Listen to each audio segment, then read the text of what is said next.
In the coming weeks, households in Scotland will receive their council tax bills for the year ahead. With tax freezes coming to an end, we can expect hefty increases as local councils grapple with how to balance the books while maintaining services. These are some of the proposed hikes. Only one has been confirmed, that's the 10% figure in East Lothian. It's a politically sensitive subject which the First Minister John Swinney addressed today.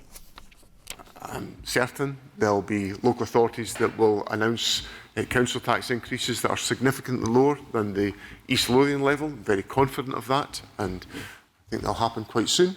So there'll be a variety of these decisions, but local authorities have got to explain their decisions and their rationale to their public. But what I'm confident of is the government has given a really strong local government settlement, and that's been acknowledged by local government.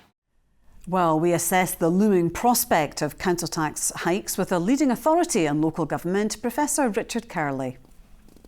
So Richard, East Lothian has confirmed that they're raising the council tax by 10%, and that sort of level might be expected elsewhere in Scotland. Is that sort of rise justifiable? Well, it depends how you justify the choice that's going to be made by 32 different councils. I think 10% will be near the top of the range. There will be a few others who come in at that kind of figure.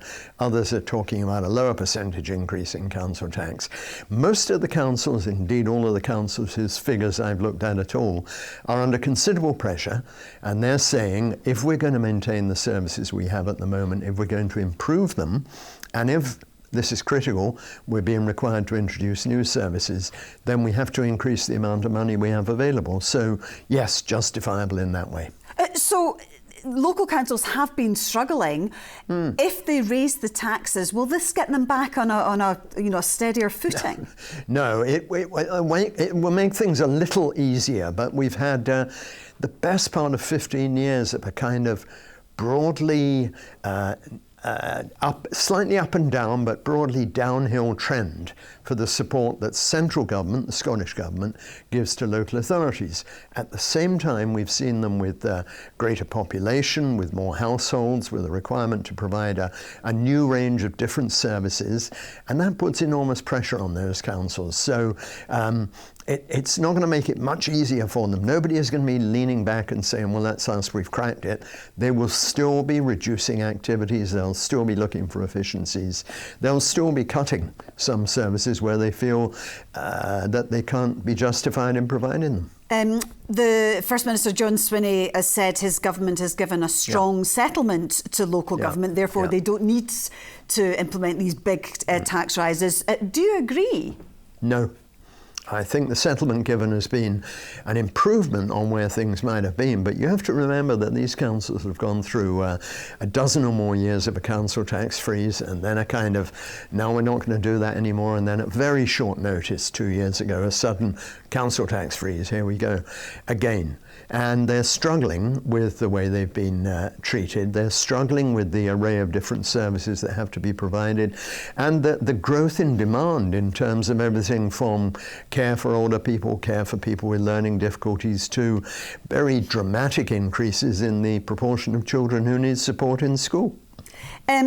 What sort of effect is the UK government's decision to increase employers' national insurance contributions? What effect is that going to have on local authorities? Well, I haven't seen any detailed working at the moment, but it's important to remember, Anna, that local authorities employ quite a high proportion of their staff on a part-time basis. People who prepare school meals, people who provide crossing patrols for schools, people who work in various kinds of social care, cleaners and so on, who are part-time workers. They are lower paid workers, not unfairly lower paid, but they're paid lower because they're doing 10 or 12 hours a week rather than a 35-hour week. And they're the very significant group of people who on the impact of the NIC change and the reduction in the floor charge for NIC increases is going to hit. So councils will probably be affected more than, say, banking or other areas where full-time employment is more common. And these tax rises are going to have an effect on people's household budgets at a time when it's really tough for a lot of people. Sure. I mean, how can councils justify it when people are effectively getting less and going to have to pay more? Well, they would argue, and I think I've heard this argument expressed very strongly by a number of council leaders and other councillors, that they have services they have to provide. There are services they want to provide because people in that area demand that those services are provided, and they're trying their best to do that. So they're going to have to increase costs, just as a whole variety of other organisations have increased costs, as we've seen in today's inflation figures. We are used to council tax freezes. I mean, there have been so many over the last decade. But do you think it's preferable that local councils can do what they want? I'm not sure I'd argue for a do-what-they-want regime, but I think there is a balance to be drawn between the amount of money which is provided by central government to ensure services are widespread across the entire country, and the kind of discretionary choices that councils make about what they do in particular areas, the level of service they provide in particular areas, and so on. The Scottish Government has a consultation underway. They just launched this last week on reforming council tax. Now, the SNP said back in 2007 that they were going to abolish the council tax, but never did. Do you think there will be radical change? If I were a betting person, I wouldn't put money on it.